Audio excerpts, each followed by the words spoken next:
Homer somehow got his leg stuck in the basketball hoop while shooting. The next second, he fell to the ground and the backboard glass shattered onto his knee. Homer was rushed to the hospital and had to undergo surgery. He had so many surgeries that he qualified for the hospital's bonus rewards program. They even threw in a free hysterectomy for Marge. After the surgery, Homer couldn't stand up for a while and would have to use a wheelchair for some time. Now he also had to pay the hefty surgical bills. When Homer saw the bill, he tried to distract the doctor to escape the debt, but the next second, he fell to the ground again.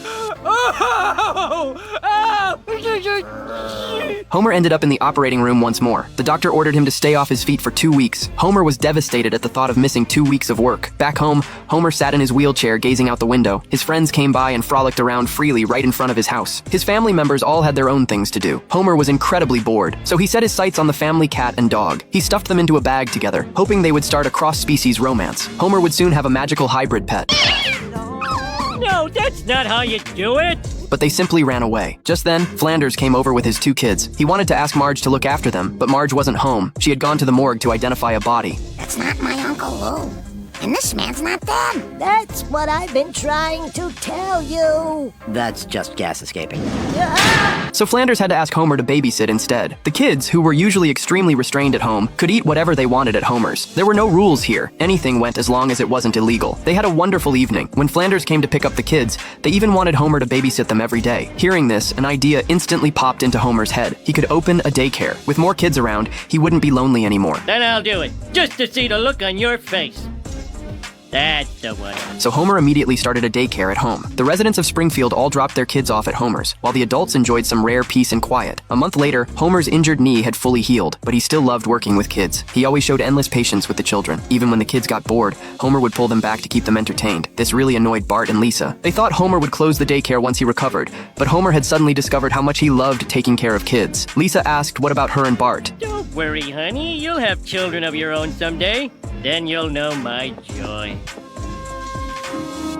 At school, their friends all praised Homer. All the kids in Springfield loved him, except for Bart and Lisa. They could only watch from the sidelines as Homer played with other kids. To win Homer back, Bart prepared a gift and delivered it on his skateboard. When Homer opened it, he only commented on how nice the frame was. Then he tossed out the photo inside and put his daycare license in it instead. One day, while Homer was playing with the kids in the treehouse, his deeds caught the attention of Springfield's Good Guy Award Committee. Staff members came to the Simpsons house to present Homer with the Best Good Guy Award and film some behind-the-scenes footage of his work. Is there a snack table? It's already set up. Don't film this! The film crew moved in. Lisa's room was taken over by the crew, and Bart was even pushed outside to sleep. During an interview, Homer even stepped on Bart's hand. Ow! You stepped on my arm! Sorry, Daddy thought you were a pile of cable. To get revenge, Bart and Lisa decided to expose Homer's true colors to everyone. Soon, the day of the Good Guy Award ceremony arrived. First up was the Most People-Pleasing Personality Award. The nominees were all people you could walk all over: Flanders, Skinner, and Mother Teresa. The winner was Skinner. Next came the Good Guy Award, the main event of the evening. The host was about to announce the winner on stage, while Homer sat nervously in the audience, afraid he wouldn't win. Homer Simpson! Yes! All my love has come back in trophy form! The audience watched footage of Homer's outstanding contributions. He was kind and gentle, a great playmate for the kids, and a wonderful father. If there was one word to describe him, it would be Big phony! At that critical moment, Bart and Lisa struck. They played their prepared video on the screen. The video showed Homer not only as a drunk, but also gambling at home. He had even used Maggie as a betting chip. Footage of him hitting his kids was also shown. Watching his glorious image crumble, Homer rushed on stage and grabbed Bart by the throat to shut him up. The parents instantly regretted everything and immediately ordered their kids to stay away from Homer. Homer panicked and tried to flee with the children. He locked them in a paddy wagon outside and promised to take them for chocolate milkshakes. Police cars followed in pursuit. In his panic, Homer lost control and crashed into a tree. He decided to abandon the vehicle and flee on foot. He tried to climb over a chain link fence but realized he was too fat. Then he tried digging under it like a dog. Then he gave up and started running back and forth aimlessly. Next, Homer crawled into a pipe, but his rear end was too big and he got stuck. His legs flailed helplessly outside. All right, fatty, out of the pipe. Homer asked his kids why they had humiliated him, but he also knew it was because he had given all his fatherly love to other kids. Now, Homer had learned his lesson and realized his mistake. He promised to only care for his own children from then on. Snack table while we still have it. The Teamster said they'd pick it up by 5. Yeah, that'll happen. Bart, you want to see my new chainsaw and hockey mask? Oh, sorry. Today, Bart received a death threat letter. Homer also received a threatening letter. Oh, wait, it's for Bart. By the end of the morning, Bart had received 14 threatening letters. Only one letter had different handwriting. Homer said he wrote that one because Bart had written a tattoo on his butt. Bart wanted to know who would want to kill him. Homer believed it was someone close to him. After that, Bart began suspecting everyone around him. Marge pointed scissors at Bart, but she just wanted to cut out a coupon. Then, Bart left the house. Neighbor Flanders pointed a glove full of blades at Bart, but it was just a tool he used for trimming weeds. Now, Bart only dared to hide in his room. Lisa reminded Bart that he had also made prank calls to others. The threatening letters might be their retaliation. Bart thought of someone he knew. Lisa said she already knew Mo had done all this. She warned Mo to stop immediately, or she would call the police. Mo panicked instantly after hearing this. He immediately ran to the warehouse and released all the smuggled pandas. Bart wanted to know where the person who wanted to kill him was. At that moment, in Springfield prison, Sideshow Bob pricked his finger and wrote a threatening letter in blood. He was the high IQ criminal genius, Sideshow Bob. The next day, Bob was about to be released on parole for the safety of the residents. The chief opposed Bob's release. The lawyer also asked Bob if he would seek revenge on Bart after his release. Bart Simpson. Bob promised he would never harm the detestable Bart who had sent him to prison multiple times. The lawyer noticed words on his chest saying he would kill Bart. Bob argued it was German, meaning, I love Bart. No one who speaks German could be an evil man. And so the judge approved Bob's parole. After his release, Bob went to the movie theater to smoke a cigar. The entire theater was filled with smoke. The Simpson family was sitting right behind Bob. Marge thought the person in front was very rude. Yeah. Bob's laughter disturbed Homer's movie watching. Homer told Bob in front to laugh more quietly.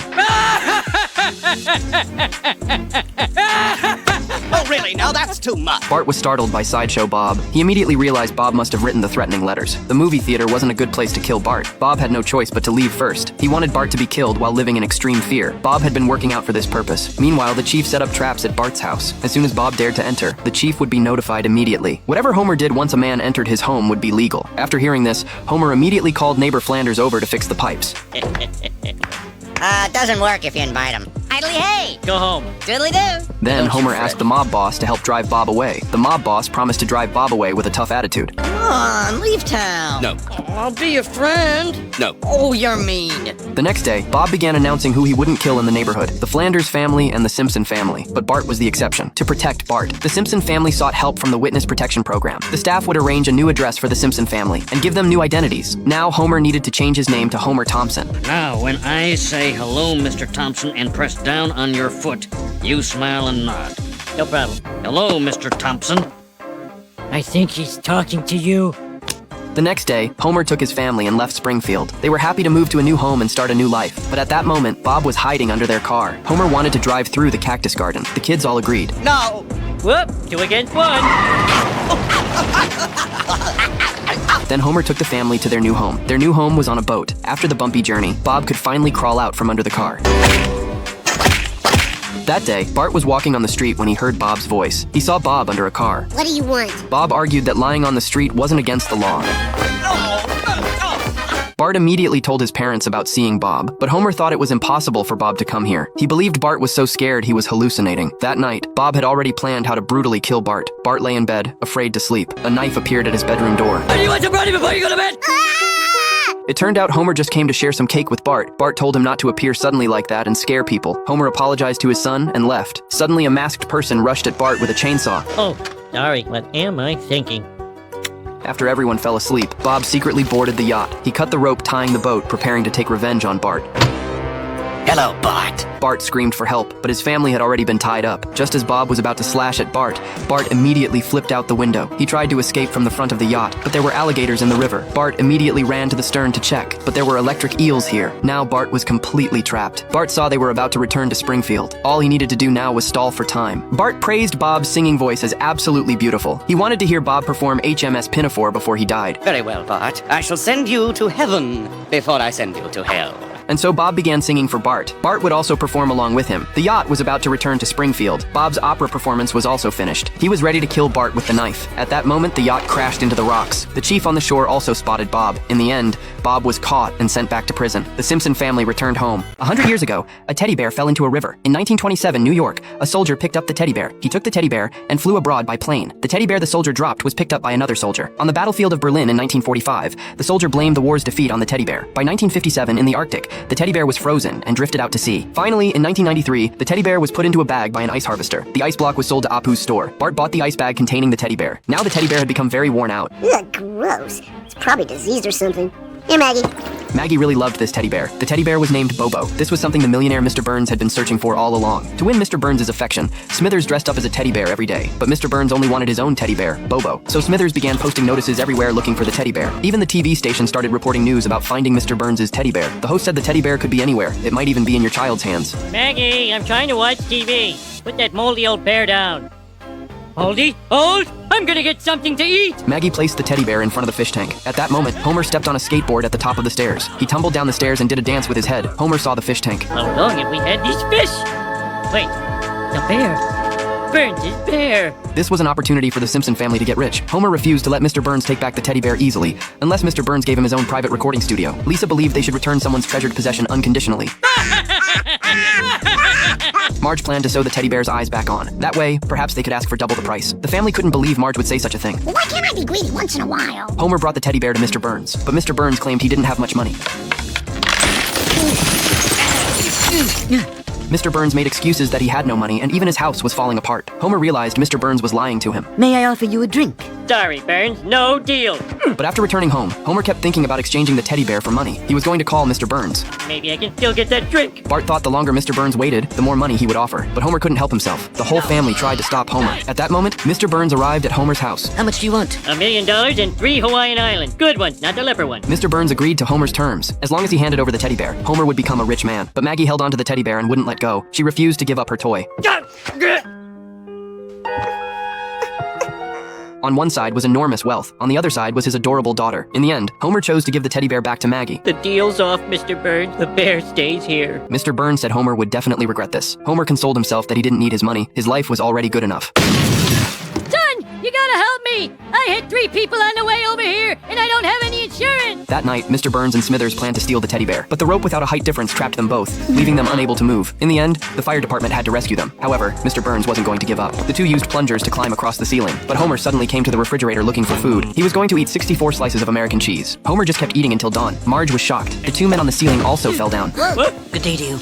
His co-workers couldn't believe it. Homer believed his child's happiness was more important than money. Because Homer had offended his boss, Mr. Burns, he was assigned to a new position. The wheel Homer had to push was just a cake turntable that nobody cared about. Back home, Homer tried to exchange the teddy bear with Maggie for a new toy. Homer found an interesting box.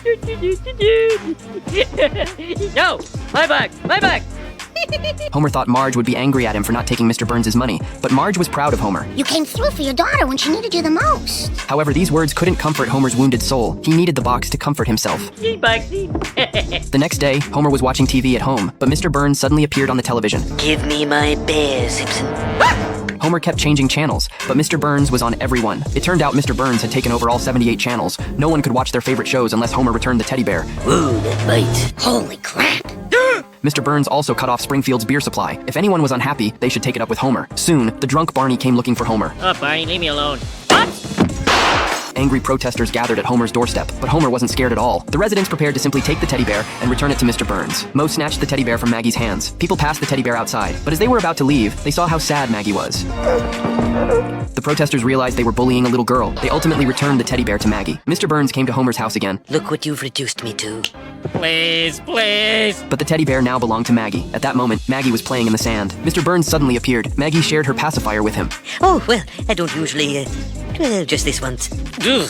Mr. Burns thought for a long time and decided to just grab the teddy bear, but he wasn't even as strong as a baby. In the end, Mr. Burns decided to give up and told Maggie to take good care of the teddy bear. Maggie could see how much Mr. Burns cherished the teddy bear. She voluntarily gave the teddy bear to Mr. Burns. Mr. Burns was very happy. He vowed to become a good person. In the end, the Simpson family didn't get any money, but Mr. Burns got his teddy bear back. That night, Mr. Burns slept with his Bobo. He dreamed of a world 1,000 years in the future. Bobo was discovered by apes. Homer had become a carriage driver for the apes. Mr. Burns, who had become a robot, snatched Bobo away. He would be with Bobo forever.